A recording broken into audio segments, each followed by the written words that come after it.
I'm your father figure. Ooh. That's why I'm your father figure. Ooh. No, you. I'm your father figure. Welcome to Stuck in Neutral. I'm your guy, Jeff Cooks, here with my bro, Brendan Netherton. What up, What's B? up, world? What up, world? Hey, Man, but yo, it no, hold on. Before we start, man, I gotta tell you, yeah. I haven't been asked about food stamps, in like a long time, right? I've The been paper moved on one? from I've been moved on from food stamps for decades, but Yeah. I'm in the store yesterday and I'm getting like some cookies and the little barcode wouldn't work, right? So the guy punched in the number for me. He punched in the number for me, and I'm like, "Oh, thanks, man." And then he was like, "Yeah, you're good to pay now." And I was like, "Okay." And then he was like, "You paying with food stamps?" And I didn't know if it was because of how I looked that day. I He don't know said, what. "Keep America great." I don't know. I don't know if I look like I'm struggling right now, but Hey, he just turned around. He was like, "You paying with food stamps?" That was hey, like directly where he went. hey. And I mean, How all I could, offended did you feel? I didn't even know to be offended in the moment. I just like responded like, "Oh no, I got cash, sir." But he just Oh, was looked he at me and white? Was he white? he was, but he was a little slow though. No, but he was a little slow. If you saw how long it took him to punch that code in, he was a little Oh, slow. But people. he Oh, said he just looked at me. He said, "You paying food stamps?" And yeah, hey, man. I ain't got hit with the Hey, food stamp question in a long time, so I just want to let the whole hood know I'm still holding tight, baby. I still look like I at hey. least got. I look like I got him. You gotta, hey, man. You gotta go in there with this. You probably had your slides on, didn't you, Jeff? Yeah. Hey, Yeah, man. hey, look, in the hood, you be having irrational points of pride. Ooh. Somebody think you broke, that's like a point of pride. So look, hey, hood, I'm Like, holding it down. yeah, man. That bleached shirt Southside, with them Southside, baggy. we back. Southside, we back. Food stamp official. Oh man. Oh my gosh. Oh man. Anyways, man, I gotta get serious here because this has been on my mind, and I want to talk about the statement: teachers don't do it for the pay; they do it for the impact, or however they want to put that last part. Right? That drives me nuts, man. It drives me up the wall, and the reason why is because of the impact that they have. It's unmeasurable. I mean, you think about it, how they have to have a group of kids that come in, and it's not just 15 or 20, it's like 30 and 40 in some of these, underprivileged schools. And it's not just the academic they have to raise it to, they have to raise the emotion, and they have to raise the behavior, and they have to get the whole child, and they're responsible for their admin and evaluations and then testing from the state. And I think this, if COVID hasn't shown us, other than Jeff's still on food stamps, it's also showed us that the impact that educators have on the economy is, in what Donald Trump would say, huge. It's huge, right? With his little, I think it's like this, Jeff. Am I right here? Huge. I got a red hat on. This is Tiger. This is not Trump. Huge. Yeah, go with Tiger, not Trump hat. Okay. And it's blank for a reason, because we sure didn't make America great again, in my opinion. But anyways, I just want to talk about that statement. And I want to know what your thoughts are on just what I just said. Like, if the unions got together, Jeff, right now and said, you know what, all of us are going to go, and you see our impact that we have on the economy, you better raise that. I mean, what are your thoughts on that, Jeff? I agree. I think teachers are significantly more powerful than they recognize.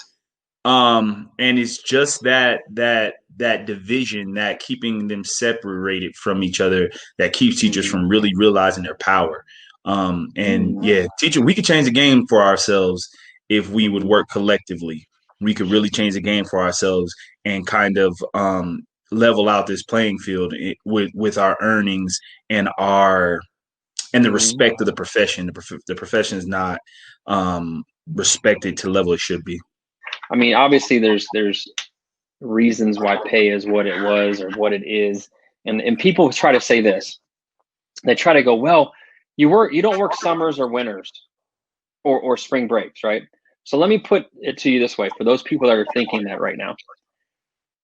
The teachers are only paid for 100, their contract, 185, 189 days out the year.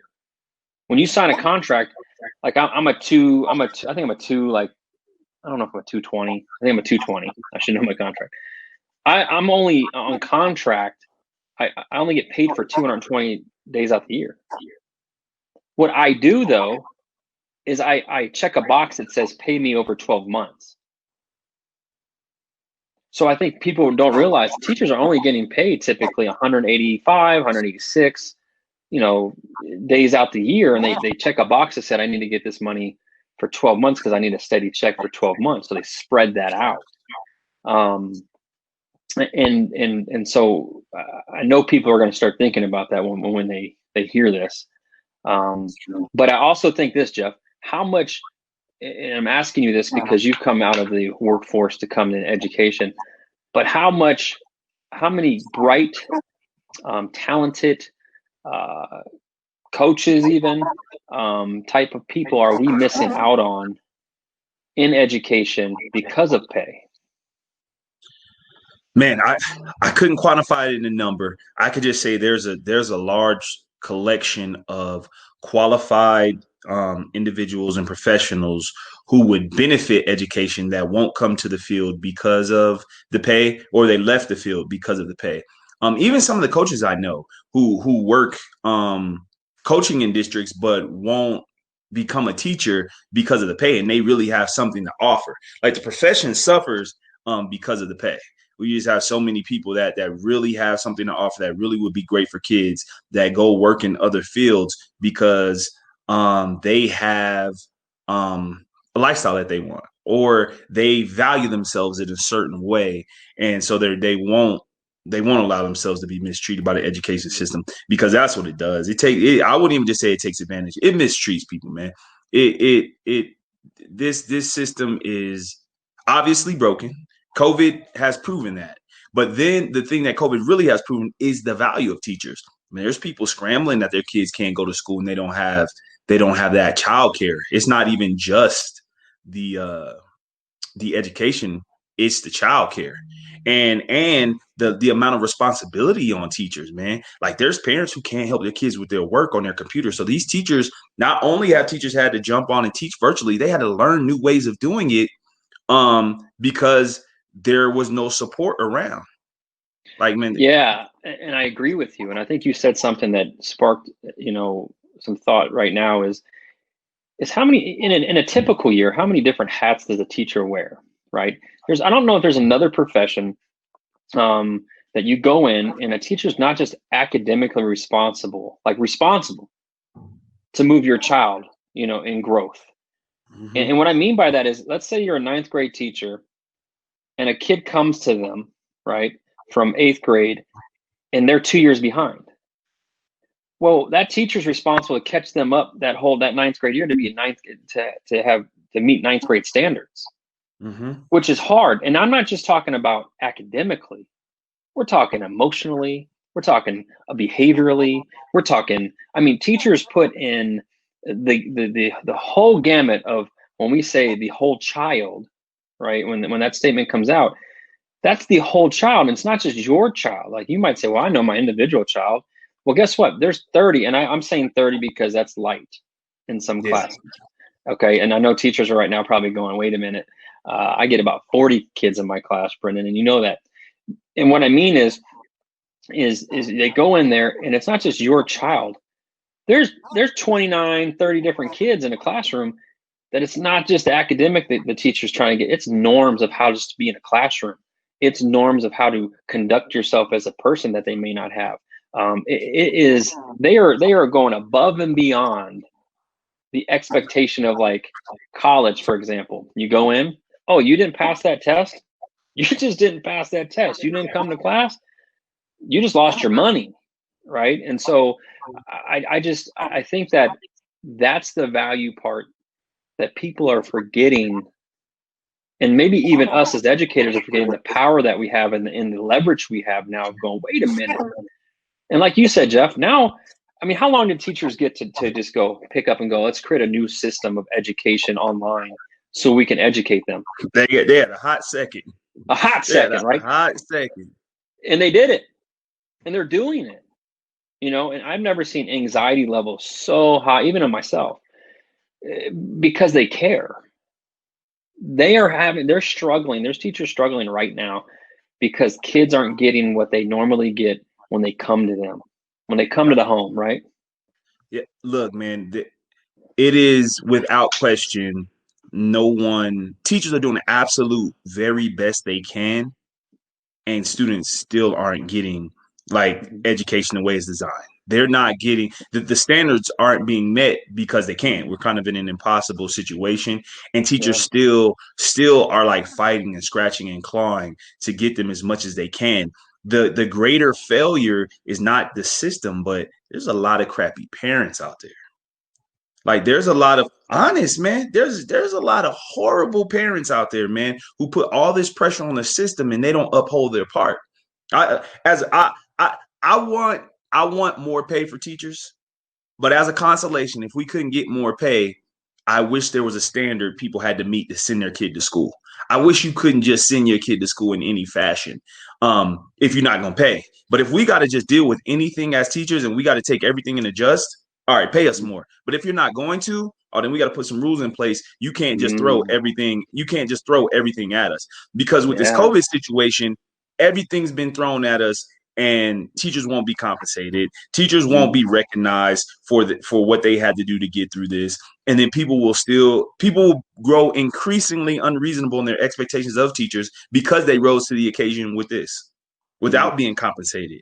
So to me, if you ain't gonna pay us more, get some of these, take some of these terrible backgrounds out, man. Some of society needs to suffer a little bit, so they have to conform more.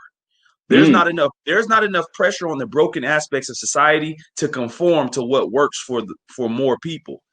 Like some of us that come from low income communities. See, we come from low income communities, so we can speak towards that a little bit. Some of the ills of those communities are perpetuated by the people in those communities. It's not just the circumstances that exist, or the system working against us. It's us working against our own best interest. And some of the things that we see as educators prove that, where they just continue these cycles of brokenness. And then these teachers we're responsible for that, man. All the accommodations and everything that exists that people have no clue about. Regular everyday people, they don't know everything that you got to do in a classroom to get by. When you got 30 kids and you might have 12 of those 30 kids operate on the traditional path, so you can just teach them and they're okay. And then you got 18 others that you have to differentiate how you educate them and make it all work, and everybody still end up the same when they test them, when they hit them with that standardized test to measure, because people are standardized, and that's a way of measuring people. It's not. I'm being sarcastic. People. Yeah. If you didn't catch what he was saying, though, he's right, Jeff? I mean, at the end of the day, I'm just talking about it, and you hit something here. We're not even talking about the teachers have to deal with not just accommodating people. It feels like, right? I feel like I'm accommodating for people, but the accommodations for the students that come into their classrooms as well. We're talking about IEPs, 504. I mean, all the things that teachers have to deal with that the public really doesn't have a lot of education on, and not just behaviorally, but I think almost too is how do we make light sometimes of, wait a minute. And I think we're doing it now by our podcast, but wait a minute, public. And my wife's a teacher too, okay? And she's an elementary teacher. And I have to watch her not only do her own work, but guess what? Guess who's home with her?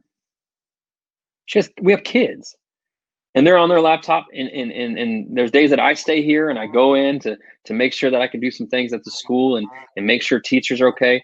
But we're juggling too. And I think they're not seeing that aspect of teachers have kids. It's not, there's some that don't, but there's teachers that have kids that have to juggle that too. And so, I just have a tough time. And I think it's time for educators to go, wait a minute, because I see the miracles that teachers do in my building. And I'm very proud of them. Like, there's not enough words or probably anything that I can say that will amount to what they deserve and how proud, and I see what they're doing. I mean, Jeff, I have teachers right now that have not just their whole group that they're teaching, and then they do breakout sessions like they would do in class. And they've done it technology way. So there's silver lining to all this. We've learned some things, but I don't think there's any way that I can't sit there and go, if this was a business or a university, right, of higher learning, like you're saying, if there was a way to go, you know what, we want to educate everybody. Yeah, sure. That's our goal. But when you come to us, it always seems like this: more pressure, more pressure, more pressure, more pressure for us to just evolve, instead of saying, wait a minute, we can't be the only ones evolving, because they'll just keep asking. And we try, like, educators are going to do it. Like, they're just normal. They're just wired like that. Oh, here's the problem. I don't like it. I'm gonna make a solution though. I'm gonna make a solution. That's the way teachers think, is what's the solution? Let's get it accomplished. But to touch on something you just said about that mounting pressure, how pressure is just always coming and it gets dumped on the teachers, that's reflective of poor leadership. So we have people in education that are in leadership positions that aren't fit to lead. Often they're not fit to lead because they don't understand the battle. So if you look up the chain, if you look in the Department of Education, if you go higher beyond that, you look at the federal Department of Education or Colorado Department of Education, whatever state you're in, how many of the people sitting in positions of influence where they make decisions understand all the dynamics going on for everyone they're impacting with those decisions? So do they understand the affluent and how they're impacted? Do they understand the low income and how they're impacted? Do they understand the people in the middle and how they're impacted? I think we have too many people making decisions that are out of touch. There's so many people, and the reason that exists is because too many of us are out of touch. Too many of us are not paying attention and don't know what's going on. How many of us, when COVID hit and our kids had to come home with this work, we had no clue how to handle them because we're out of touch.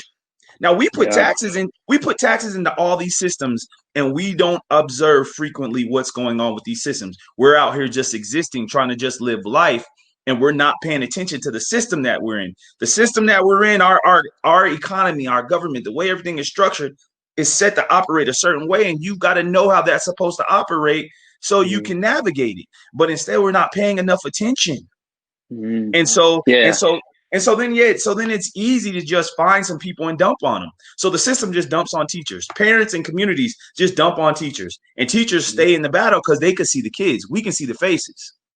Yeah, we know the struggle. You're right. Yeah, you're right. And I think when you see those faces and they're with you and you've made relationship and you've bonded, I think you said something really, like, and I started reflecting on myself is, and I do this a lot because I'm not the perfect administrator. I'm not. I'm still growing, and especially now, because this is a place that education's never been. And yes, teachers are learning a ton. They're with what's going on, and they're putting in a lot of hours. I guarantee you this though, my teachers are probably putting more time in now. And I'm not saying they didn't put a lot of time in then, because they work all of them, more hours than just that 8 that they work in a school. Okay. They do more than their 185 or 86, 89, whatever the district you're in. They do more days of that on themselves and in their classroom. So, but what I have noticed is, how can I, as administrator, also learn what they're doing? And one thing that I've just benefited from, is a lot of the specialist teachers. They kind of naturally, and I don't mean to say general ed because they're doing great too, but I oversee a lot of the specialist teachers and also the, just in the coaches. And what they do is they're really, really good at adapting. But what's happening is they're recreating a wheel, and it doesn't say, well, I can recreate a wheel in the 8 hours I work. No, the 8 hours they're working, 3 of those are in one class right now. They're block scheduled. So for 3 hours, they're with one class virtually. 3 hours in person's hard, probably impossible. Imagine 3 hours virtually with a class. And they're putting in so much time after hours to create this wheel, this foundation of what should school look like virtually, that there is no compensation for that.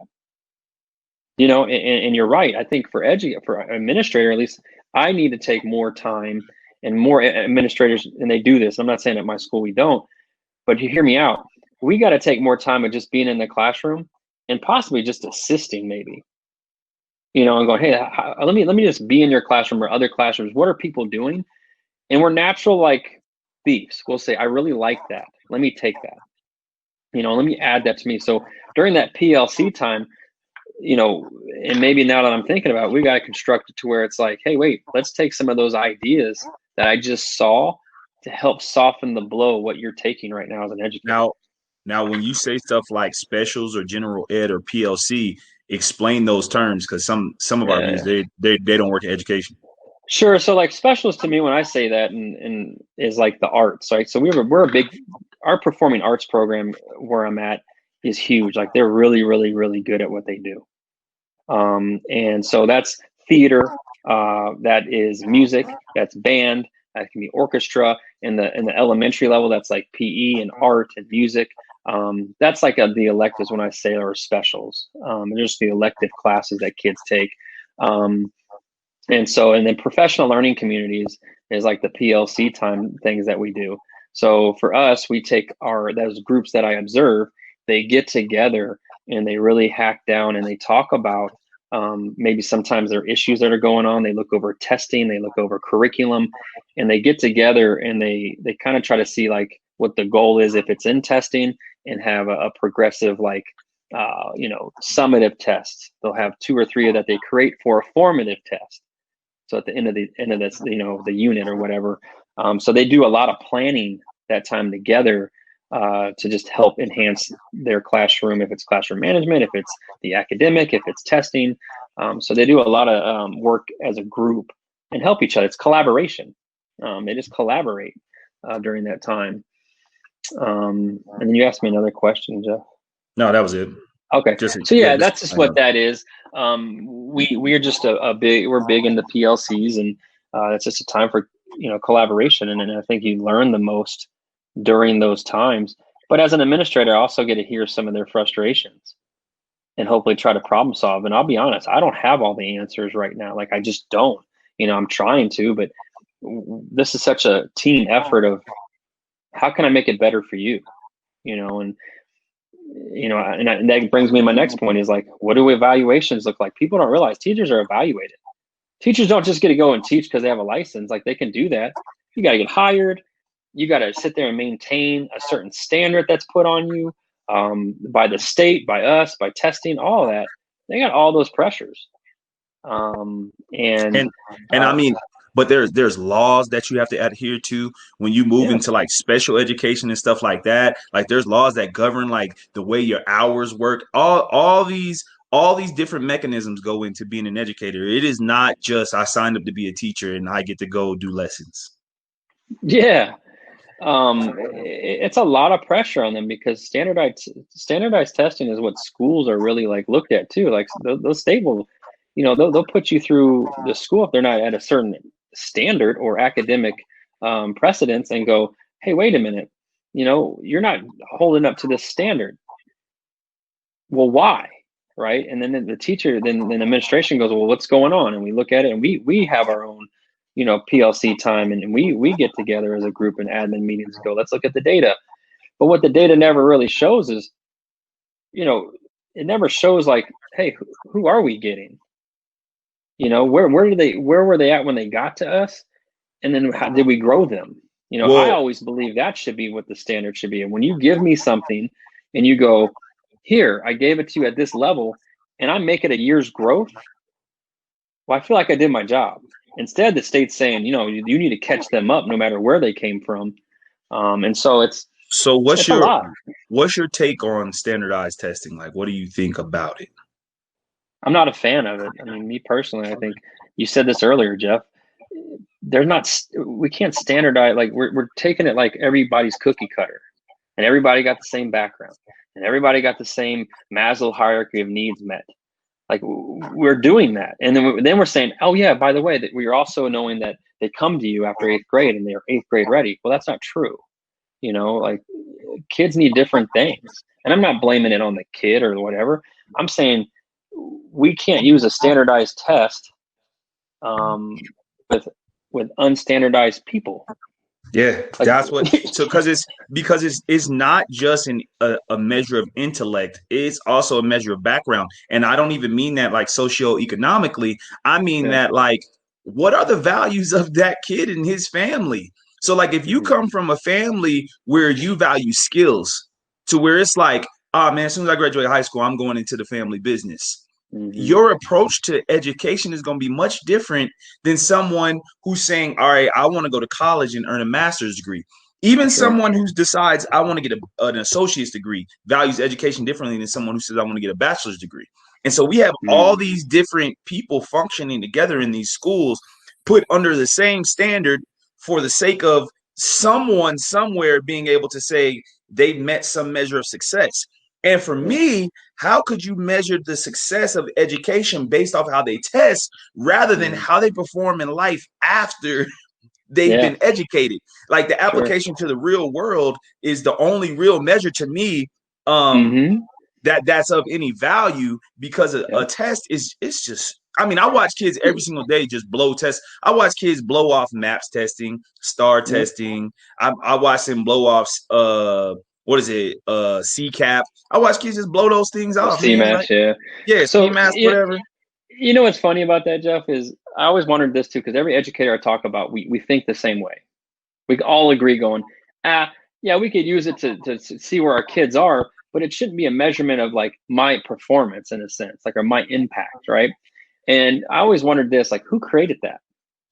Right? So the people that created that are the people that have shifted education into being a business, because all those standards and those numbers and that data is about money. It's about the distribution of those dollars. So, you perform a certain way, your school gets this much money. Your school doesn't perform, okay, they're going to get some money, but it's going into programs for this. And it might not even serve that community in the right way. Examples of that are like some of the schools we've seen close down where we live. So we saw high school close down because of, scores, and another one on the brink because of scores. And you're like, well, is that a measure of how well this school serves this community? Or is that just a measure of how it meets these arbitrary standards that someone has come up with that may not have any connection to these people to understand how valuable this school is to this community or not? Yeah, and really, like, the distribution of money, obviously population of school, et cetera, et cetera. But also, I think that what they did was, and you guys, the public, can correct me, but is they wanted to say, well, if I'm putting money into something, what is the return? Right. And when public does that, they go, well, what's my return? And show me your efforts and how our money is being effective. Right.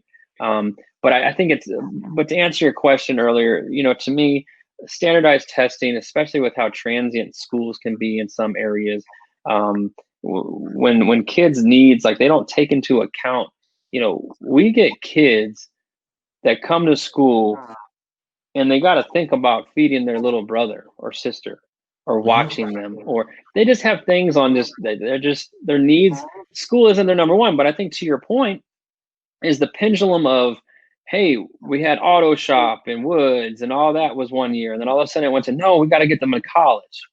Yeah. Right. And they were like, well, how do we get them to college? And let's get these test scores. And then colleges were like, yeah, you got to have a certain test score. And then for me, it was like, wait a minute. Like you said, Jeff, not every kid that comes to me, we just put into the brains for years that to be successful, you got to go to college, and that's not true. I want everybody to hear this. Success isn't based on if you can get in college or not, because how many people actually use their degrees and what they got them in? Like, you know what I mean? The waste of money there. Well, there's, like electricians, HVAC, there's things that. Like I always tell you, follow the money. So you want to know why that message grew so strong that everybody's got to go to college? It's because the federal government was going to subsidize those loans, which allowed these colleges to jack up the costs. So they make so much money. So like the debt crisis that we have is directly correlated to the messaging that everybody better go to college, right? But because of that, these colleges just jack up the cost. So they make all this money, hand over fist. They got all these different avenues to make all this money. Yeah. Where you see the money, that'll tell you why things happen the way they happen. This is my conspiracy theory and maybe it's right or wrong, but I look at it like this. There was somewhere down the line, like you said, like federal money, right? And somehow they said, well, how do we get more and people to take more out, right? It's like the housing market back before it crashed. Let's just give loans to everybody, right? And then all of a sudden they saw that failed, right? And so, and when the recession hit, but it's almost like in the same thing with college is I wonder, whoever is behind the scenes goes, how can we get public education or private all together to make sure this message goes out? And all of our federal money and how we're going to make money is make sure we push more and more kids to college and more loans and more, you know what I mean? And here we are now with an educational crisis in funding, or not funding, but people not being able to pay their loans. You know what I mean? Because Jeff, I don't know if you had this, Jeff, and I don't mean to knock anybody, but no one sat me down and said, hey, and I had a brother, that understood this. No one sat me down before I went and goes, when you take this loan out, this is what this means. I didn't get that financial education on loans. Like, I just didn't. And I think we're missing that. Like, kids have to understand, if I can get anything out after this podcast, it's young ones, grants, scholarships, money. Okay, great. Go that route if you're going to go to college. Okay. The other thing is, please, before you sign any loan, whatever it is, home, car, whatever, student, be educated on it prior to you signing that. Okay. Well, because they will take your money and they don't care about you. So to me, people not having that understanding is a failure of our education system. So if we fail to not understand how the system works, education fails. Education should be teaching you the system. So if we go to high school and we learn Pythagorean theorem, and right, we don't learn how credit works, how taxes work, how interest works. If we don't learn about how the system works, but we're learning that nonsense, education is failing us. So it failed you in that way, and they're still doing the same stuff. And so the fight is we gotta like change that. Like to backpedal a little bit, when we were talking about standardized testing, one of the issues with standardized testing is it seeks equality. It seeks to make everything equal. And really what education should do is be equitable. Education should work for you how you need it to work, and not work the exact same for everybody. If it does work the same for everybody, that's the way that it works the same for everybody, is it gives people what they need, what they determine they need to be successful, or where they're coming from, how they can be successful. A kid who comes from a household where he has to work help pay the bills will benefit more immediately from learning a skill in high school than he would being prepared for college. Sure. But and even so, now, like what you're saying, Jeff, is the pendulum's coming back now, and I'm loving it. I'm loving that. It's like, hey, it's not always just about college and that makes you successful. What you do with what you know or what you can do, like you're saying, kids that are working for. I'm a career and technical education teacher now. Yeah. So like I'm all about like kids learning skills that they can apply immediately to the workforce and make a living to get themselves going. If they decide to go to college, man, it'd be great to pay out of pocket if you can't get it for free. Yeah. It'd be great to be able to afford it if you can't do it for free. Yeah. And, yes. And I agree. I think anything that you guys can do out there, that you can find grants, go to your counselor, tell them about what you want to do in your dreams and say, hey, what grants are out there? What scholarships are out there that I can get my hands on so I can go for free, right? And to me, the technical side of this, hey, if you know that you're going to be, working for dad, or you're going to take over the company, or you like construction, or you like electrical work, and you like doing that. I know kids right now that are journeymen that are working as electricians that want to be a master electrician. And I'm telling you right now, you owning a business, maybe business school wouldn't be bad, or taking some business classes at a JUCO, a junior college, and going, let me see how business works. Or, so you can, when you become a master electrician, you can have your own business, because that's what it's about. It's about making money without owing money. And if you do owe money, make sure you're investing in your own company. And that's what you're doing. You're taking your money and going, you know what? I'm investing in myself. I'm betting on myself. Because there's so much criminal with how much money is locked up in universities and for-profit colleges. It's like blows my mind. But hopefully, me and you, Jeff, can get to one or two kids and go, hey, let's talk about this, because I know there's a young man that out of the high school, he just became an electrician. He has zero debt. He just wants to lecture. He paid for it. And now he's making money. And I'll tell you this, you can say, hey, let's just put a number on it. You're making $100,000, right? Someone promised you that out of college. Well, if your loans are $100,000 and then you have, it's taken from it anyway. I'd rather make, 60, 70,000 and go, I don't owe anybody. It's straight in my pocket. So I don't know. Luckily I did have a brother that, didn't say, hey, Brendan, when they give you this money, don't take the max out. Only take what you need in that loan. Because what happens is you see the shiny dollars of, oh, I get, $30,000 this year and I only need 15 and I get to keep 15. No, it's not your money.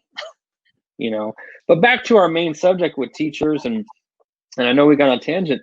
I just think right now is a great time to go, hey, people out there that are running the country, in the state and how money works. These teachers, if they all got smart and got with their unions and the union said, let's strike, let's all do a massive one and say, you guys can figure it out.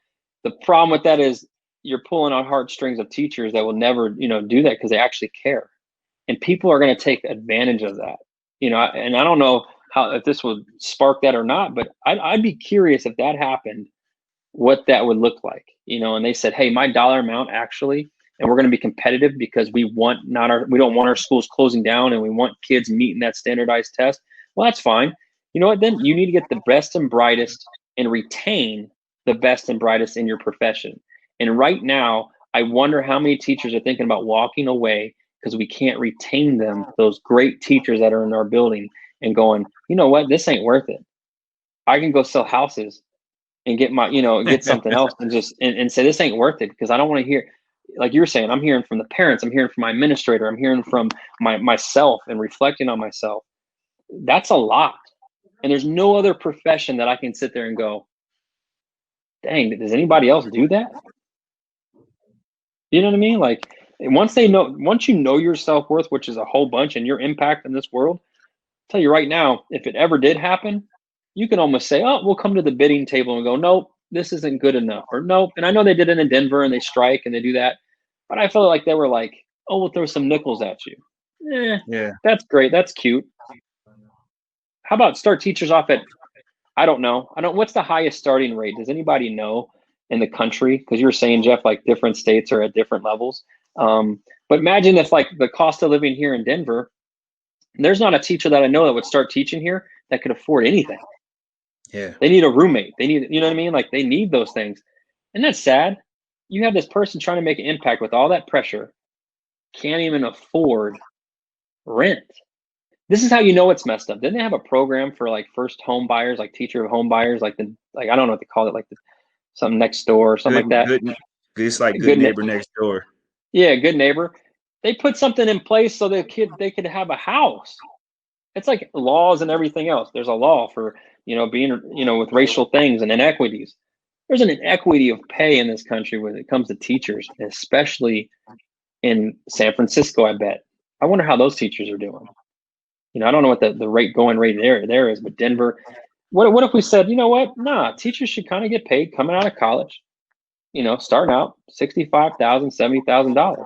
I bet you then the teachers that should be teaching that are in a career for it, because they're like, nah, I'm not dealing with that stress. They might think about it. Mm-hmm. They might want to have an impact and love on kids, and they could be great at it. And then the teachers that are right now that are great, retaining them and keep them in the classroom instead of going, you know what, I need to become an administrator because I can't afford this, and then keeping them from quitting. I mean, yeah. I think we could achieve some kind of change. Just need some leaders to rise up amongst teachers. We need some teachers that step up that people would follow. Because like if you got the whole state worth of teachers to walk out at once and not just like a single school district, oh man, you would start a fire. You would start a fire. Yeah, you would. And right now we can see now, and teachers I'm talking to, you can see now, not just your impact, because I appreciate everything you do every day. Teachers changed my life, but you can see now how the economy just went, and they were trying to open schools and say, you know what, your lives, whatever, You know what I mean? Like, it's going to be safe. You don't catch it in schools. Like I hear that a lot. Oh, you don't catch it. No, because they're clean and we have processes. But guess what? People bring it to the school. I don't know how sick I got my first couple years of teaching, Jeff, but I was dog sick my first 2 years. You know, my immune system and all that. It's not that we're dirty in the school. It's necessarily like you don't know what's coming into us. You know, and it shows it all the time. So when people go, well, you know, they don't catch it in the school. I have an issue with that, especially with COVID and how at least viruses work. Yeah, you don't catch it at the school maybe. But guess what? Mr. Little Jeffrey came in and he sneezed on me today. You know, you know what I mean? So, I mean, whatever. I'm not going to get into that piece, but at the end of the day, I think that I can't wait for teachers to just go, wait a minute. We control what? The economy? That's how much you rely on us? Okay. You know? Yeah. So I don't know. I just feel, I guess to get it off my chest, I hate, and I'll say the word. I don't really say it. In my house, we can't say hate and can't. So if my son or daughters hear this, it's going to be funny. But I dislike a lot. I'll change it because I promise them I won't say that. I dislike a lot that phrase, oh, we don't do it for the money, or they don't do it for the money. They do it for the impact of the change. And you're like, you know what? Sure. You know what? We don't do it because it's never been paid well. And, you know, I think we need to reverse that and go, no, you know what? We're going to pay you for your impact. And you deserve that because you guys are sparking the minds that are going to possibly change the world. Who else gets to say that? Teachers see kids a lot more than the parents do. Same with coaches, you know? So I don't know. Any final thoughts on that, Jeff? I know I went on a tangent. My final thoughts, I would say to teachers, man, keep up the fight. I would say to parents, you better learn this system and stop failing your kids and stop failing teachers. Stop failing your community by not knowing what's going on and stop making excuses. I know there's people who right now that I said this are watching this and you are offended by what I just said. And that means I'm speaking directly to you. You're failing us. You need to know more. You need to do more. It's not okay to be ignorant. We just have to raise the bar and raise the standard just all around with how the way we operate and what we expect out of those around us, and we can clean up some of the stuff that's going on. COVID showed a lot of our ugliness, especially in the education system.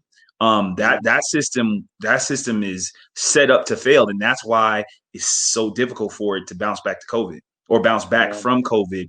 Or manage COVID, I guess, is because the system is structured in a faulty way anyway.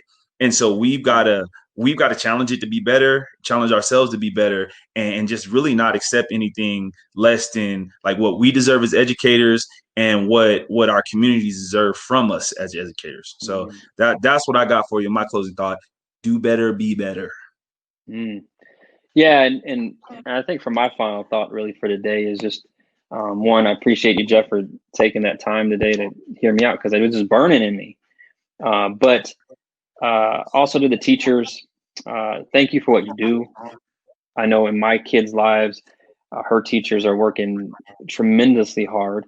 Even the preschool teachers for the little ones, tremendously hard. And I just love and appreciate all that you do for my family personally, but also at the school that I work at. Thank you all. I mean, it's not unnoticed. Every day I'm impressed in how you've recreated the wheel of education to just provide. Thank you. And then other than that, I think as community goes, you know, I want people that are listening, if you want to come on our podcast and continue to talk about this, educators, family members, people that don't agree with it, don't be afraid or shy. Just ask us. And we're not going to sit here and put you down for your thoughts, but I'd like to hear from you. And I'd like to get some more input on this subject a little bit. So other than that, hey, thanks for tuning in. And this is Stuck in Neutral with the man, Jeffrey Cooks, and me, B. Netherton. We out of here. Peace, people.